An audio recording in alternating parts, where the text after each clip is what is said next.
Akbarpur Lok Sabha seat से सपा प्रत्याशी राजाराम पाल के बराज स्थित केंद्रीय चुनाव कार्यालय का उद्घाटन हुआ। कार्यालय में पहुंचे सपा प्रदेश अध्यक्ष नरेश उत्तम ने फीता काट कर उद्घाटन किया।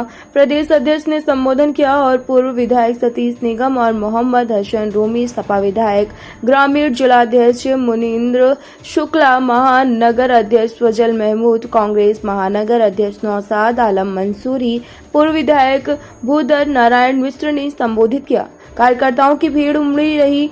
राजाराम पाल जिंदाबाद के नारे लगे। जनसैलाब को देखकर लगा कि विपक्ष आज अपनी छाती पीट रहा होगा। सपा प्रदेश अध्यक्ष नरेश उत्तम मीडिया से बात करते हुए बताया कि कार्यकर्ताओं की मिलने वाली रिपोर्ट के आधार पर एन मौके पर कुछ सीटों के प्रत्याशी बदले गए हैं। फतेहपुर सीट पर चुनाव लड़ने के सवाल पर कहा कि मैं भी संभावित प्रत्याशी हूं। कार्यालय उद्घाटन अवसर पर कहा कि पहले चरण के मतदान में एनडीए का गुब्बारा फूट गया है।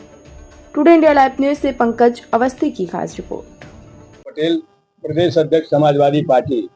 आज मैं इंडिया गठबंधन समाजवादी पार्टी के उम्मीदवार समाजवादी पार्टी के राष्ट्रीय महासचिव राजाराम पाल जी के चुनाव के केंद्रीय कार्यालय में उपस्थित हुआ। जिस तरीके से यहाँ कार्यकर्ताओं में तीनों दलों के कार्यकर्ताओं में उत्साह है और जनता में जो संदेश आ रहा है उससे इस बार पूरी तरीके से साफ है कि कानपुर की दोनों सीटें इंडिया गठबंधन जीतेगा। और मैं पूरे प्रदेश के दौरे पर हूँ, जहाँ जहाँ भी गए वहाँ पर भारतीय जनता पार्टी के झूठ के खिलाफ, वादा खिलाफी के खिलाफ लगातार जनता उनको नकारती जा रही है। अभी प्रथम चरण का चुनाव हुआ है। उस प्रथम चरण के चुनाव में आपके मीडिया के माध्यम से, सोशल मीडिया के माध्यम से जानकारी मिल रही है कि भारतीय जनता पार्टी एनडीए गठबंधन का पूरी तरीके से पश्चिम में सफाया हो गया। 400 पार है। हम उत्तर प्रदेश में 80 सीटों पर समाजवादी पार्टी इंडिया गठबंधन, और हम प्रदेश अध्यक्ष हैं, प्रदेश के कार्यकर्ता हैं। हम इतना जानते हैं कि भारतीय जनता पार्टी का इस बड़े प्रदेश में सबसे बड़ा झटका लगेगा और यहीं से भारतीय जनता पार्टी का देश से सफाया होगा। देखिए, जिनका आप नाम ले रहे हैं उनको एक पन्ना दे दिया जाता है सवेरे, उसी को पढ़ते रहते हैं। मैं सदन में भी देखता हूँ, विधान परिषद का मैं सदस्य हूँ और उनको देखता हूँ, वो नेता सदन है कि झूठ के अलावा जिनका आप नाम ले रहे हैं उसके अलावा उनका कोई काम नहीं। झूठे बोलते कुछ नहीं करते। गठबंधन अपनी पार्टी के अपने अपने उम्मीदवारों के बारे में अपना तय करता है कि हमारी पार्टी का कौन उम्मीदवार होगा और कांग्रेस पार्टी तय करती है कि हमारा कौन उम्मीदवार होगा। समाजवादी पार्टी अपने कार्यकर्ताओं के फीडबैक पर अपने उम्मीदवार उतारती है। अगर उनके द्वारा जिनको घोषित किया गया है उनका परफॉर्मेंस अच्छा नहीं है तो उस पर समीक्षा करके समाजवादी पार्टी का राष्ट्रीय नेतृत्व फैसला लेता है। कानपुर नगर कांग्रेस पार्टी है नहीं, समाजवादी पार्टी ने जो फैसला किया है कि हम 17 सीटों पर कांग्रेस पार्टी का समर्थन करेंगे, 1 तृणमूल पार्टी करेंगे और सिर्फ 62 सीटें समाजवादी पार्टी करेंगे। फतेहपुर का मैं निवासी हूँ, वहीं से मैं रहता हूँ। दोनों सीटों की घोषणा बहुत जल्दी है। क्या परेशानी है? कन्नौज थोड़ी घोषित कर पा रहे हैं। कन्नौज डॉक्टर राम मनोहर लोहिया की धरती है, धरती पुत्र मुलायम सिंह यादव जी की धरती है, माननीय अखिलेश यादव जी की धरती है। और कन्नौज के ही माध्यम से पूरे प्रदेश में, पूरे देश में एक अच्छा मैसेज जाएगा। आपको बहुत जल्दी मालूम हो जाएगा कि वहाँ चुनाव कौन लड़ेगा। मैं भी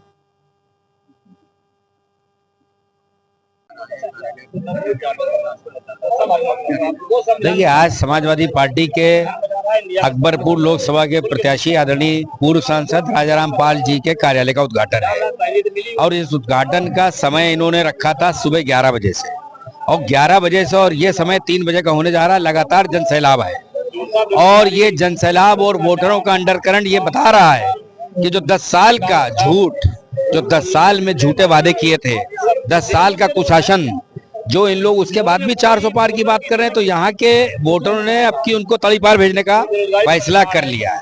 अब की 400 इस पार रहेंगे और जनता को ये मालूम हो गया है कि 400 पार आटा होने वाला है, 400 पार दाल, डीजल, घी, 400 पार इंसान की एक वक्त की थाली होने वाली है। जनता सचेत हो गई है और जनता ये भी जान रही है अगर संविधान बचेगा तभी तो 400 बचेंगे, और 400 नहीं बचेंगे तो जनता कहां से बचेगी। तो इसलिए जनता को ये एहसास हो गया है लोकतंत्र और संविधान के साथ महंगाई, बेरोजगारी, अग्निवीर, ओपीएस, जो फौजियों से उन्होंने वादे किए थे, इन्होंने जो कोरोना में डीए मिलता था फौजियों का वो नहीं दिया, इन्होंने अधिकारियों को तो ओपीएस में ले लिया, सिपाहियों को निकाल फेंक दिया, अग्निवीर के लोग इनसे जवाब मांग रहे हैं। इतने मुद्दे इकट्ठा कर लिए 10 साल में। अब तो हालत ये हो गई है कि देश के नेता, उनका कॉन्फिडेंस लेवल भी कम हो गया है। जैसे लगता है उनको कोई ढकेल के एनर्जी दे के उनसे भाषण दिलवा रहा है लगातार, उनसे जिस तरीके से 10 साल विचारों से करवाया गया, फिर उनसे भाषण दिलवाने की बात। लेकिन उनका बॉडी लैंग्वेज ये बता रहा है कि हम बोल नहीं रहे, हमको बुलवाया जा रहा है, भैया अब तुम लोग संभालो, हम चले। अपने गठबंधन सरकार जो है अपनी बार अपना कितना पार हो सकता है इस बार? देखिए, मैं बता रहा हूँ ना, ये इंडिया गठबंधन के हम लोग लगातार पश्चिमी उत्तर प्रदेश से जो हिंदू मुस्लिम एकता की बयार चली है, जो इनका मेन मुद्दा था बांटो राज करो, उसको जनता जान गई है। पश्चिमी उत्तर प्रदेश ने, आपके चैनलों ने और तमाम मीडिया, सोशल मीडिया में दिखाया कि सब लोग, अब बल्कि हिंदुओं ने मुसलमान प्रत्याशी को अपने कंधे पे बिठा लिया और मुसलमान ने हिंदुओं को अपने कंधे पे बिठा लिया। अब दोनों भाई मिलकर, अब देखिए हम लोग खड़े हैं यहाँ पे, कौन कौन प्रत्याशी है। अब आप बताइए, अब तो ये गंगा जमनी तहजीब का और सद्भावना और एकता का चुनाव होने जा रहा है, मोहब्बत और एकता का चुनाव होने जा रहा है। ये चुनाव देश की आजादी को दोबारा दिलाने वाला चुनाव है। आज प्रदेश अध्यक्ष जी आ रहे हैं और केंद्रीय कार्यालय का उद्घाटन है, और 23 तारीख को इंडिया गठबंधन के उम्मीदवार राजा रामपाल जी का नामांकन है।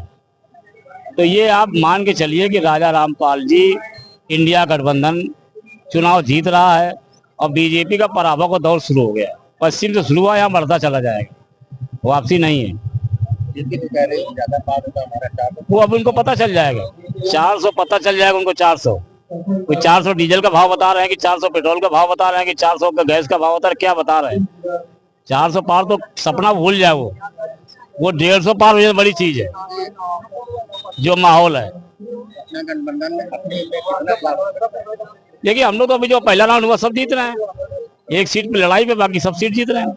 वो भी लड़ाई इनसे नहीं है, लड़ाई चंद्रशेखर रावण से एक सीट पर नगीना हो रही, इनसे कोई लड़ाई नहीं, किसी सीट पर नहीं, पहले राउंड में लड़ाई में नहीं है, पहले चरण में लड़ाई में नहीं है, ये बौखलाहट उनकी है।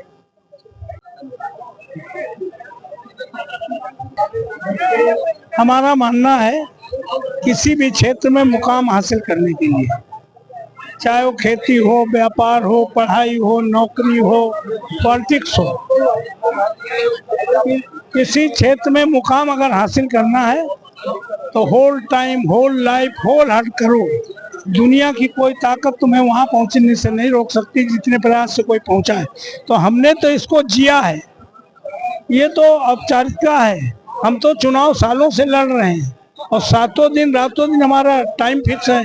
संडे मंडे कल्याणपुर, मंगल शुक्र महाराजपुर, बुध बिठूर, बृहस्पति अकबरपुर, रनिया, शनिवार घाटमपुर।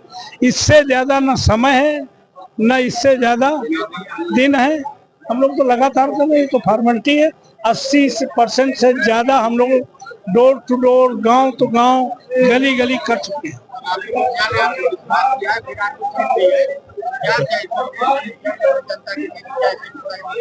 हमें लगता है कि नेता जो विश्वास करे, कैंडिडेट उस विश्वास पे खरा उतरे, यही उसकी कसौटी है, यही उसका चैलेंज है। हम पूरा भरोसा है कि यहाँ समाजवादी पार्टी 8 बार से लड़ रही थी, नहीं जीती। बसपा से मैं जीता था, कांग्रेस से मैं जीता था, अब इंडिया गठबंधन से मैं ही जीतूं। हमें तो लगता है हमें तो लगता है बीजेपी साफ हो जाएगी। वेव चल रही है इंडिया गठबंधन की पूरे देश में। मोदी जी का झूठ आम हो गया है, और जब झूठ आम हो जाए किसी देश के सर्वोच्च पद पर बैठे व्यक्ति का, आम आदमी का भरोसा उठ जाए, तो वो फिर व्यक्ति राजनीति में टिकने वाला नहीं।